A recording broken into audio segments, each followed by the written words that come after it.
How's it going, guys? My name is Graham and welcome to Two Left Thumbs. Today I'm going to be doing a shorter theory-like video on an important subject within the Henry Stickmin fandom. When I say short, it's coming from someone who frequently makes like 40 to 50 minute long videos, but yeah, relatively short. I have some other Stickmin content planned, the Easter egg series I've been talking about, but this got bumped up in priority since it's a question that has come up super frequently since the Henry Stickmin Collection was released. Which of the 16 endings of this game are canon? All of them? Some of them? One singular ending? And not just the endings of completing the mission, but the many other ranks throughout the rest of the series. Which count? This has both an extremely simple answer, but for slightly more complicated reasons that I'll be getting into through this video. But not before a fair warning that I am going to be fully spoiling completing the mission, and some pretty major plot points from the complete series. So please understand, I'm moving into that directly. It's necessary for the entire video. Please make sure you've either played the game or seen it in some capacity first. Alright, ready? Here it goes. The simple answer: all endings are canon. There you have it, right from the horse's mouth. Yes, even Valiant Hero, that one may even be more canon than the rest. No, as canon. Here's the thing. Making one ending the real ending defeats the purpose of choosing your own path. So there's your immediate answer, but now let's explore how and why that's true, which will also be where the big in-game spoilers begin. In Stealing the Diamond, we get our first look at the CCC, an organization that exists to contain chaotic outbreaks. And here's the tricky bit: across all timelines. In a secret scene of completing the mission that you earn by finding every fail in the game, we can see that the Chaos Containment Center's Multiverse Imbalance bar is going wild and needs to be corrected. There is an actual multiverse capacity that has been reached and needs to be defragmented. And based on the concept of a balance bar, we can assume that there is such a thing as too few multiverses. If, say, there were only one universe, that would be a deterministic existence where everything is set in stone. If you look at a lot of popular sci-fi media like Futurama and Rick and Morty, they deal with the concept of infinite universes, whereas Henry Stickmin has a limit. I'm not sure if I've seen that before, which is pretty cool.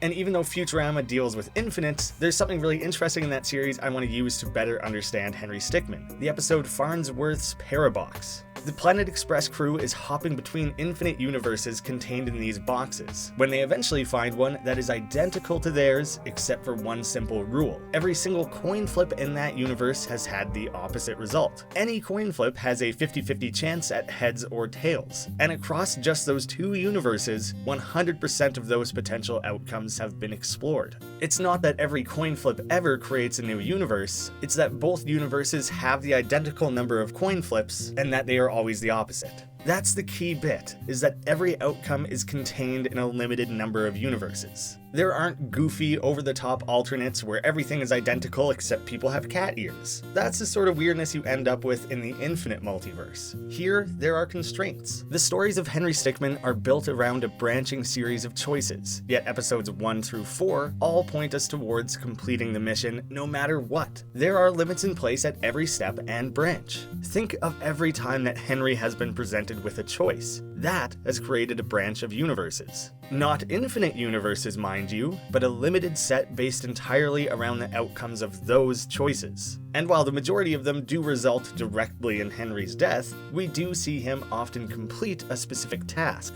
like stealing a diamond or fleeing a complex, in multiple different ways, yet they always lead him to the same destiny. That is the multiverse balance. More and more worlds are being created, with many new choices being presented, yet they all collectively point to a set number of outcomes. Finite choices with finite possibilities. Breaking the bank is the most straightforward and is now considered a prologue. There is only one way that it can end, with Henry being caught and locked up. Once he's being held, Henry can sneak out, bust out, or lawyer up. No matter what, he escapes prison. Things continue with stealing the diamond. In the opening sequence, we can see that Henry actually tried to go straight here and started looking at job postings. Something I find really funny is that we see he's considering janitor and prison guard. They're just two jobs that he recently encountered, so they came to mind first. We also see ideas like test subject, and in the original Flash version, musician. One other change to the sequence in the remaster is a sticky note that Henry's rent is at least 10 days late. He is desperate and turning back to his life of crime. Once he got out of prison, he was always going to attempt more crime. This should be fairly obvious by the fact that the lawyered up rank has him immediately chasing after an armored truck from the bank again. And while episode 2, Stealing the Diamond, offers many choices, each of the successful endings will always result in Henry stealing the diamond, cementing himself as a master criminal and a force to be reckoned with. In infiltrating the airship, Henry has been headhunted by the government to act as an operative on their behalf. He needs to infiltrate the airship of the Top-At clan. If he helps them, they'll wipe out his debt. When you listen through their dialogue of the opening sequence as they go through Henry's rap sheet, notice that they don't specify exactly how he accomplished any of them. Attempting robbery,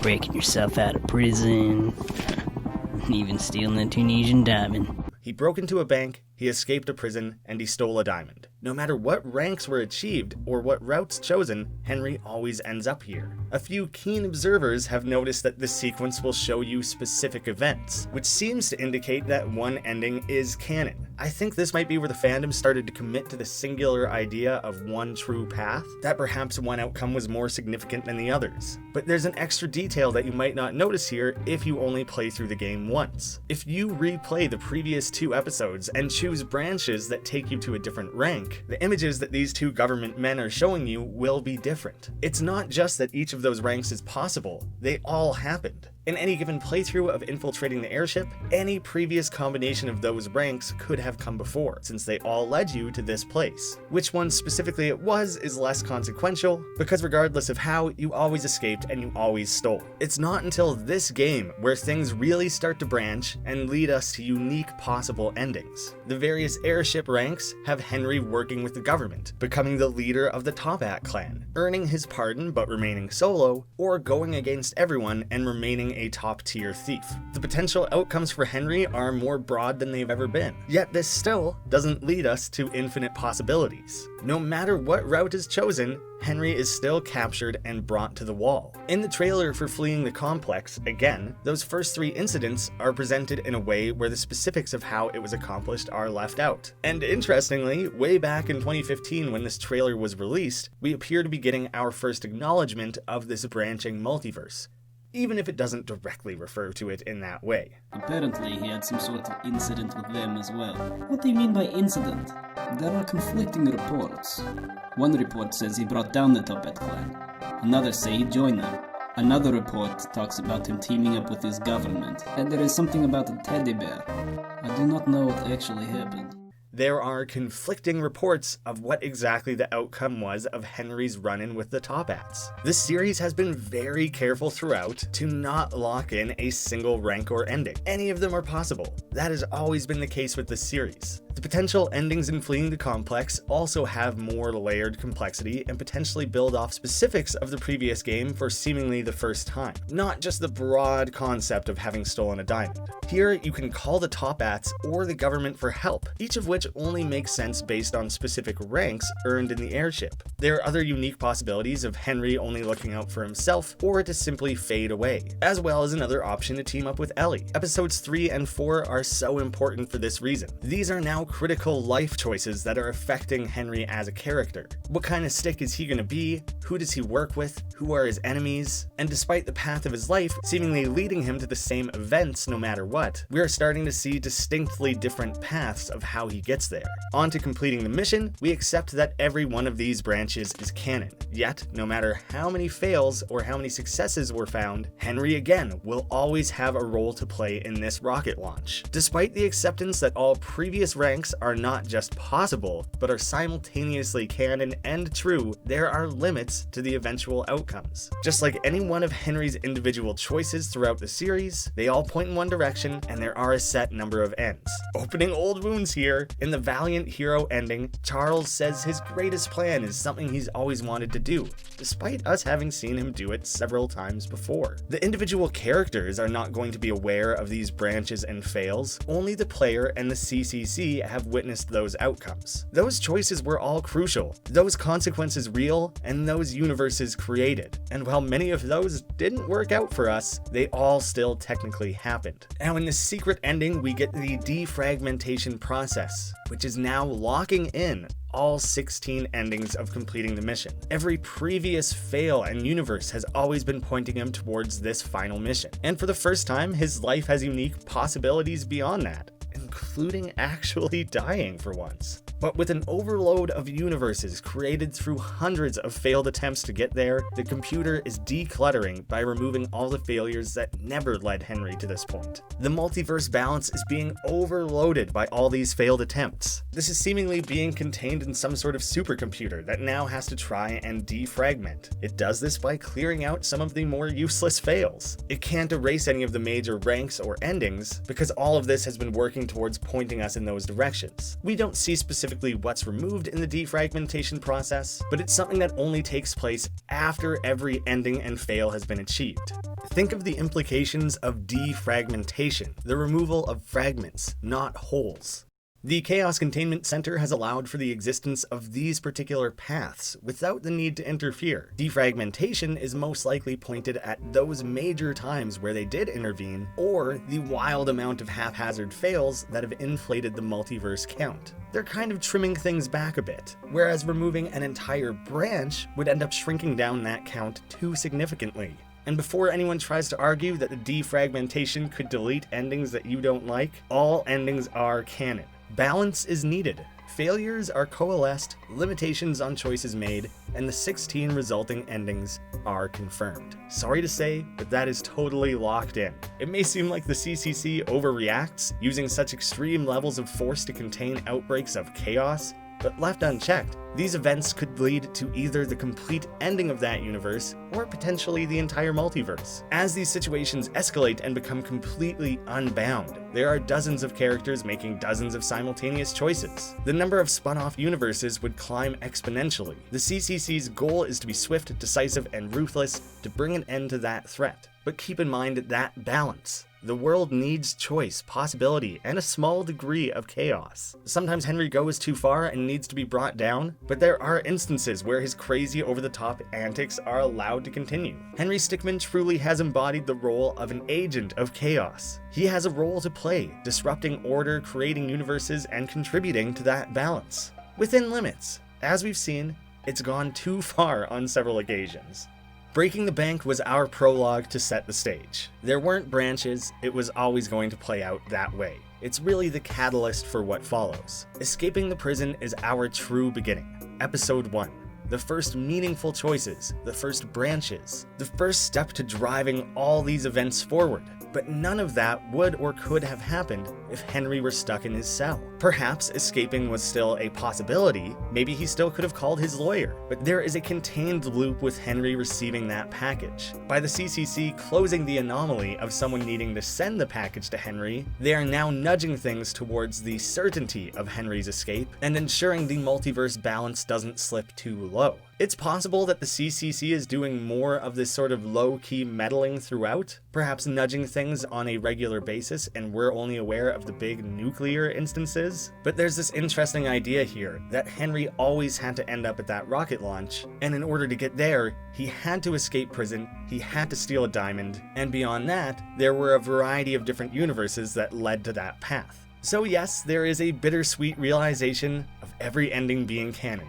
Not only are they canon, but they appear to be where everything was being led all along. The prologue and the ranks of episodes 1 and 2 are canon, but inconsequential as they always lead to one point. Episodes 3 and 4 have more branching ranks that alter Henry's eventual destination. Perhaps if more branches were allowed to exist earlier on, the multiverse would inflate far too quickly as way too many other branches become possible.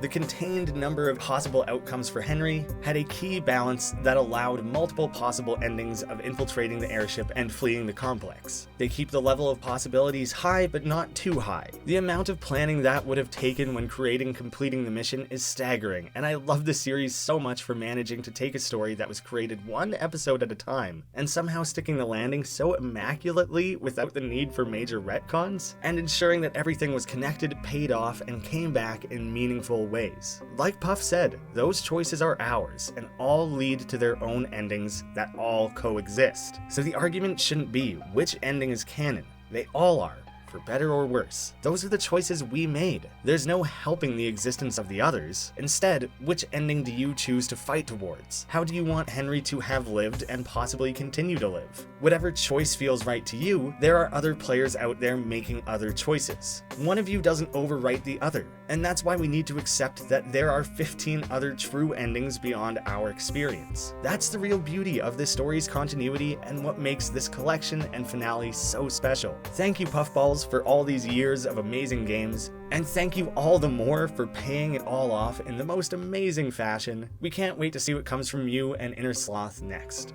Thank you to all the patrons of the channel. It's really exciting to see a few new contributors lately. It's much appreciated, and I'm sure I personally owe Puffballs all the more thanks for creating the Stickmin series that's given me this opportunity to connect with new fans. Thank you guys all so much for watching. I hadn't done anything theory-like in a while. I have a few others mapped out, they just typically take a long time to put together. In the end cards here, I'll have a link to a playlist of all my theory-based videos. There's even another one in there that's kind of multiverse-based, for a totally different game. I'm still going to be doing the Easter eggs and reference series for Henry Stickmin. This is a bonus, I guess. And I have my complete 100% playthrough of the Henry Stickmin Collection over on the Let's Play channel. I'll have that as a link in the description instead. I'll leave the other end card open for something that YouTube wants to recommend for you, a best for viewer. Once again, thank you all so much. I'll see you again soon.